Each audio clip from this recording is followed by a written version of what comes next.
Doctor Yunus কি বললেন, মোস্তফা সরোয়ার ফারুকী কি বললেন, এগুলো আমি কোনো চায়নার দাম দিই না। এই সব নাটক করে, এই সবগুলো নাটকবাজ। আমরা যাদেরকে ভোট দিয়ে পাঠাবো, যে সংসদ বসবে, সেই সংসদের কি কোনো দায়িত্ব নাই? আপনি ধরে নিছেন কমন যে সংসদ যায় এখানে চুরি করে, তো চোর পাঠাবেন না? চুরি তো আপনারাও করেন, আপনারা তো পলিটিক্যাল পার্টির লোক না, আপনারা চুরি করে। সম্মেলন করবেন। 258 জন নাগরিক বিবৃতি দিয়েছেন যে ধর্ম অবমাননার কথিত অভিযোগ তুলে দেশ জুড়ে হামলা, মামলা, গ্রেফতার এবং মব সহিংসতা বন্ধের আহ্বান। সবশেষে 1 বছর আগে অন্তর্বর্তী সরকারের সংস্কৃতি উপদেষ্টার দায়িত্ব নেওয়া মোস্তফা সরোয়ার ফারুকী বলছেন গত 4 দিন ছিল তার জন্য সবচেয়ে অস্বস্তি। আসলে অস্বস্তির কি? না, বিষয়টা লোক জানেন, এই যে মগ হচ্ছে না, এর দৃশ্য আমি দেখছি, আমি সোশ্যাল মিডিয়া দেখলাম, একটা লোক কিভাবে ঝাঁপায় যে পানির মধ্যে পড়লো, আরেকটা লোক দৌড়ে যাচ্ছে, তার পিঠের মধ্যে একজন লোক লাথি মারলো একটা, কিন্তু যাকে লাথি মারলো, যে মারলো তার চেয়ে বয়স প্রায় দ্বিগুণ হবে রে ভাই। তো আমরা আমাদের সোসাইটিকে এগুলি শিখাচ্ছি এবং সরকারের পৃষ্ঠপোষকতায় এগুলি শিখতেছি। বিচ্ছিন্নভাবে ডক্টর ইউনূস কি বললেন, মোস্তফা সরোয়ার ফারুকী কি বললেন, এগুলো আমি কোনো চায়নার দাম দিই না। এই সব নাটক করে, এই সবগুলো নাটকবাজ। সরকার যদি সিদ্ধান্ত নেয় আমি হইতে দিব না, হবে না। সরকার যদি সিদ্ধান্ত নেয় এইরকম ভাবে কেউ মত করতে পারবে না, হবে না। এই সরকারের কাছে পুলিশ নাই, তারা মনে করে পুলিশকে তারা শক্তিশালী করার চেষ্টাও করে না। তো তারা তাহলে গভর্নমেন্ট চালাবে কিভাবে?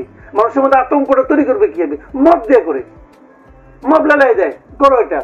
ভাই জীবনে শুনছেন আপনি যে কবর থেকে লাশ উঠাইয়া আগুন দিয়ে পুড়াই দেওয়া হয়েছে, তো 2 দিন পরে? এই পৃথিবীর ইতিহাসে কখনো এটা হয়েছে? এবং সেটা যে ঘটছে, এই ঘটনার কারণে কারো জেল হয়েছে, যে এই যে আপনার যে ইয়েকে আবুল সরকার যে পিটাইছে, মারছে, যে মারছে সে যে মামলা করছে, যে মারে সে মামলা করে, ওই মামলায় ধরে নিয়ে যাক। আপনি বলেন ধানমন্ডি 32 নম্বরে একটা বয়স্ক মহিলাকে কতগুলি ইয়াং পোলাপান মারলো, একটা নারী বড় লাঠি দিয়ে পিটাইলো, জেলে গেল কে? যারে পিটাইলো সে। আর যে পিটাইলো তার কিছু হয়েছে? তাহলে ওটাকে জিজ্ঞাসা করছো তুমি কেন করছো? কয় নাই। কি কারণে কয় নাই? সরকার করতে চায় নাই। সরকার চাইছে যে তুমি যাবা, মাই খাবা, এবং আমি তোমায় এভাবে জেলে দেব। এটাই তো হচ্ছে। ওই যে মন্ত্রী ছিল, আমাদের সাংবাদিককে 4 জনকে পান্না কিনে জেলে ঢুকেছে।